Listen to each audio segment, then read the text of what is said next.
Hello friends, welcome to our channel. నార్మల్గా దండోరా అంటాం కదా, అది మోస్ట్లీ విలేజ్ బేస్ ఉన్న వాళ్ళకి మాత్రమే ఐడియా ఉంటుంది. ఏంటంటే విలేజ్లో ఏదైనా అమ్మడానికి లేదా ఇంకేదైనా ఇన్ఫర్మేషన్ ఇవ్వడానికి ఈ విధంగా చేస్తారనమాట. దండోరా అంటాం. ఈరోజు మన ఊర్లో దండోరా వేస్తున్నారు. అది ఏంటి అనేది అతని మాటల్లోనే విందాం. ఏ వెజిటబుల్స్ వచ్చినా ఏమొచ్చినా ఇలానే చేస్తారనమాట. సరిగా కరెంటు బిల్లులు కట్టాలా? ఇక్కడ కరోనా వచ్చి వస్తుంటే కరెంటు బిల్లు ఆయన కడతారా? వచ్చింది ఇప్పుడు ఎవరు కట్టరని చెప్పు. వాళ్ళు చెంట్ల గవర్నమెంట్ వాళ్ళు ఒప్పుకోరు. అబ్బో, నువ్వే గవర్నమెంట్? నార్మల్ గా ఆయిల్ డబ్బాలు తడిపి చెప్తారు. మన విలేజ్ లో ఎక్కడెక్కడ జంక్షన్స్ ఉంటాయో, అంటే 4 రోడ్లు కలిసే చోట వాళ్ళు నిల్చుకుని ఆ డబ్బా ఫస్ట్ వాయిస్తారు. అది వాయించినప్పుడు అందరూ బయట వచ్చి వింటారనమాట, వాళ్ళు ఏమి చెప్తున్నారు అని చెప్పి. అది మోస్ట్లీ ఇన్ఫర్మేషన్ వెజిటబుల్స్ కావచ్చు, ఫ్రూట్స్ కావచ్చు, లేదా ఇలాంటి గవర్నమెంట్ కి సంబంధించిన ఇష్యూస్ కావచ్చు, ఏదైనా కావచ్చు, ఇలా చేస్తూ ఉంటారు. ఇది అన్ని విలేజెస్ లో మోస్ట్లీ ఇప్పటికి కూడా కొనసాగుతున్న ఒక ఆనవాయితీ అని చెప్పచ్చు. ఏదొచ్చిన ఇన్ఫర్మేషన్ ఈ విధంగానే తెలియజేస్తారు. ఇలాంటి వాళ్ళు ఊర్లో ఒక 2-3 ఉంటారు. ఆ 2-3కి వాళ్ళు కొంచెం అమౌంట్ ఇస్తారనమాట. అమౌంట్ ఇచ్చినప్పుడు వాళ్ళు ఊరంతా కూడా అన్ని జంక్షన్లోకి వెళ్ళి అందరికీ ఇన్ఫర్మేషన్ రీచ్ అయ్యేలా చూసుకుంటారు. అందువల్ల ఈ విధంగా మనకు ఏం కావాలన్నా ఇలా దండోరా వేస్తే అందరూ పోయి అక్కడ కొనుక్కునేదానికి ఈజీగా ఇన్ఫర్మేషన్ అందే ఒక సమాచారాన్ని దండోరా అంటాం. తర్వాత ఈరోజు మన లక్స్ బేబీ పసుపు మన ఇంటికి తీసుకొచ్చి కట్ చేస్తూ ఉంది. ఏంటి ఎప్పుడు చూసినా పసుపు కాలేనా అనుకుంటున్నారా? ఎందుకంటే పసుపు దొరకడం కష్టం. దొరికినాటివి దొరికినట్లు ఒక్కొక్కళ్ళు క్లీన్ చేసుకుంటూ ఉంటారు. సో మొత్తానికి ఎక్కువ పసుపు కొంటే గానీ 1 kg రాదు. మోస్ట్లీ అమ్మ చెప్తుంది 5 kgs దాకా కొంటే దాన్ని డ్రై చేసి అన్ని క్లీన్ చేసిన తర్వాత 1 kg వస్తుంది. కాకపోతే ప్రైస్ వైజ్ చూస్తే కొంచెం ఎక్కువే అనిపిస్తుంది. మనకు ప్యూర్గా ఉంటుంది, ఏం కల్తీ ఉండదు. కాబట్టి అందరూ కూడా ఈ విధంగానే విలేజ్లో చేస్తారు. ఇక మేము ఈవినింగ్ వాక్ వెళ్తున్నాం. ప్రతిరోజు మార్నింగ్ ఈవినింగ్ వాకింగ్ చేస్తున్నాం. రీసెంట్గా ఒక 1 వీక్ నుంచి స్టార్ట్ చేసాం. ముందు కూడా వెళ్తూ ఉన్నాం. ఈ కరోనా వల్ల వద్దు అని ఆగిపోయాం. అమ్మ చెప్తుంది కొంచెం నాకు ఒకలాగా ఉంది వాకింగ్ చేయకపోతే, సో మొత్తానికి డైలీ వాక్ చేస్తేనే బాగుంటుంది అని చెప్పి పోదామని చెప్పి స్టార్ట్ చేసాం 1 వీక్ నుంచి. మార్నింగ్ అయితే 4 o'clock నుంచి 5:30 వరకు వెళ్తాం. ఈవినింగ్ అయితే ఒక 1 hour అనమాట. ఆల్మోస్ట్ 4:30 to 5:30 or 5:30 to 6:30 అలా వెళ్తూ ఉంటాం. సో నేను ఈవినింగ్ అయితే డైలీ వెళ్ళను, ఒక్కొక్కసారి స్కిప్ చేసేస్తూ ఉంటాను. మార్నింగ్ అయితే పక్కా 100% వెళ్తూ ఉంటాను అనమాట. సో మార్నింగ్ ఏమో మెయిన్ రోడ్లో వెళ్తాం, ఈవినింగ్ ఏమో ఇలా సైడ్లో ఉంటుంది. ఎందుకంటే అక్కడ వెహికల్స్ వస్తూ ఉంటాయని అటువైపు వెళ్ళాం. అది కాకుండా ఇప్పుడేం వెహికల్స్ లేవు కదా, వెళ్ళొచ్చు కదా అని అంటే కనుక ఎదురుగా ఎండ్ వచ్చి మన ముఖానికి తాకుతూ ఉంటుంది. అందువల్ల ఈ రూట్ సెలెక్ట్ చేసుకున్నాను అనమాట ఈవినింగ్. సో ఈవినింగ్ కూడా బ్యాచ్ చాలా మందే ఉంటుంది. ఈరోజు కొంచెం లేట్ అయిందనమాట. మోస్ట్లీ ఒక 10 members దాకా ఈవినింగ్ వాక్ వెళ్తూ ఉంటాం. ఇది ఆల్రెడీ మనం సీను ఇంటికి వెళ్ళే దారిలో ఉన్న చేగుంట అని చెప్పాను, అది ఎప్పుడు ఎండదు అని చెప్పాను కదా, అదనమాట. ఇక్కడ చిన్న హౌస్ చాలా బాగుంది కదా. ఇది ఇప్పుడు మీరు చూపిస్తున్న హౌస్ మనకు అది పందుల్ని అక్కడ ఉంచి మేత పెడుతూ ఉంటారనమాట. చిన్న గుడిసెలాగా ఉంది అది. తర్వాత ఇక్కడ మనం వచ్చి చూసినట్లయితే ఫ్లవర్స్ చాలా బాగున్నాయి కదా, కలర్ కూడా అదిరిపోయింది. ఇక మనకు పంట ఎలా ఉంది అని చూడడానికి వెళ్ళాను. వాకింగ్కి వెళ్ళే దారిలో మిరప తోట.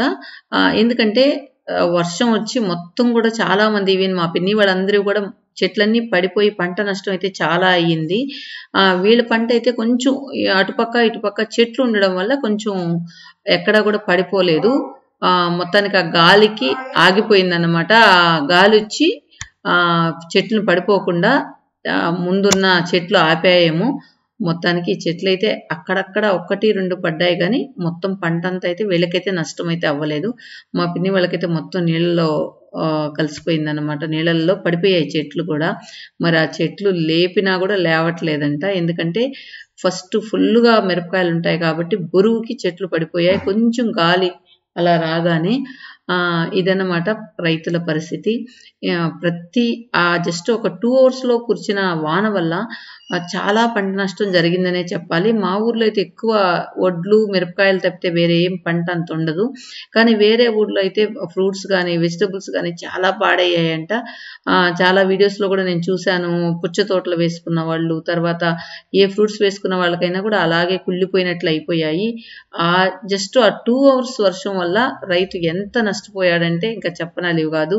కొన్ని లక్షల్లో నష్టం అన్నమాట. ఏంటంటే రైతు ఒక త్రూఅవుట్ ఇయర్ అంతా కష్టపడి ఒక 1 or 2 lakhs సంపాదించేదానికి వాళ్ళు త్రూఅవుట్ ఇయర్ కష్టపడతారు. అది రైతుల కష్టం. అంతేకాకుండా వర్షాలు లేనిదే పంట పండదు. అదే కాకుండా మనకు వర్షం ఇలా అకాల వర్షం అంటాం కదా, సో పంట ఇంటికి వచ్చే టైంలో వర్షం పడినా కూడా వాళ్ళకి నష్టమే. సో టైంలో పడాలి, హార్వెస్టింగ్ అప్పుడు ఎండగాయాలన్నమాట. అలా అయితేనే రైతుల పంట నేరుగా ఇంటికి వస్తుంది. ఒకవేళ పంట బాగా పండినా కూడా ఇంటికి వచ్చేదాకా వాళ్ళకి కన్ఫామ్ గా మనకి ఈ పంటంతా మనం అమ్ముకోగలుగుతాం, ఈ పంటంతా వచ్చిన లాభం అంతా మనకు వస్తుంది అనేదానికి లేదనమాట.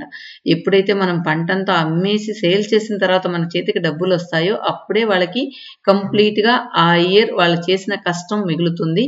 ఎందుకంటే మనకి ఇది ప్రకృతితో ఆధారపడి ఉంటుంది కాబట్టి వాళ్ళ ఫేట్ అంతా ప్రకృతి మీద ఆధారపడి ఉంటుంది. సో సన్సెట్ ని ఈరోజు మీరు ఎంజాయ్ చేయొచ్చు. చాలా బాగుంది అనమాట సన్సెట్ నడుస్తూ ఉంటే మేము.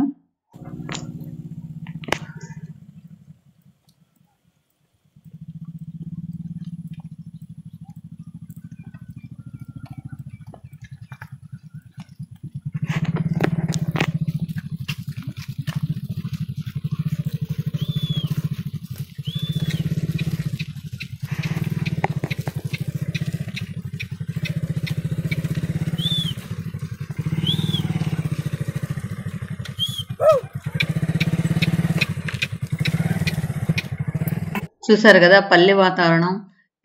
ఈవినింగ్ టైంలో పశువులు అంటే గేదెలు, తర్వాత ఇలా గొర్రె పిల్లలు, పొట్టేళ్ళు అన్నీ కూడా ఇంటికి వచ్చే సమయం అన్నమాట.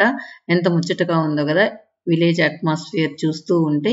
ఈ విధంగా మేము వెళ్ళే వాకింగ్ చేసే టైంలో అన్నీ కూడా ఈ విధంగా మాకు ఎదురొస్తూ ఉంటాయి. సిటీస్లో మనకు వెహికల్స్ ఎలా ఉంటాయో ఇక్కడైతే విలేజ్లో ఈ విధంగా వస్తూ ఉంటాయి అన్నమాట. సో అన్ని రకాల జంతువుల సౌండ్లతో మన విలేజ్ సందడిగా ఉంటుంది morning time and evening time. ఇక లెఫ్ట్ సైడ్ చాలా బాగుంది కదా హట్. ఇది కూడా ఒకసారి వీడియోలో నేను షూట్ చేసి పెడతాను. నాకైతే ఈ సన్సెట్ ని వదలబుద్ధి కాలేదు. ప్రతి టైం కూడా నేను మినిట్ బై మినిట్ క్యాప్చర్ చేద్దామని చూస్తున్నాను. కాకపోతే నా కెమెరా విజువల్స్ లో కరెక్ట్ గా కనిపించట్లేదు. చాలా అంటే డైరెక్ట్ విజువల్స్ చూసినప్పుడైతే చాలా రెడ్గా ప్రశాంతంగా ఉందన్నమాట. అంటే చూస్తూ ఉంటే మళ్ళీ మళ్ళీ చూడాలి అనిపించేలా ఉంది. ఇక మనం ఊర్లోకి వచ్చేసినట్లయితే ఇక్కడ చిన్న మునగ చెట్టే చాలా కాయలు కాస్తుంది అనమాట. అంటే చాలా చిన్న చెట్టే ఇంత బాగా కాయలు కాస్తుంది. అక్కడ కూడా మనం వంకాయల తోట కూడా చూడొచ్చు. ఇంకా మా పిన్ని, మా అమ్మ, నేను వెళ్ళామన్నమాట ఈరోజు వాకింగ్కి. తర్వాత మనం ఊర్లోకి వచ్చేసినట్లయితే యాజ్ యూజువల్ ఈ టైంలో బర్రెలు పాలు తీసేవాళ్ళు బిజీగా హడావుడిగా తిరుగుతూ ఉన్నారు. ఈ టైంలో ఒకవేళ కరోనా ఉన్నా రెస్ట్రిక్ట్ చేసినా వాళ్ళ పనులు వాళ్ళు చేసుకోవాలి కాబట్టి ఎవరు ఏమనలేరు. ఇక మన ఇంటికి వచ్చేటప్పటికి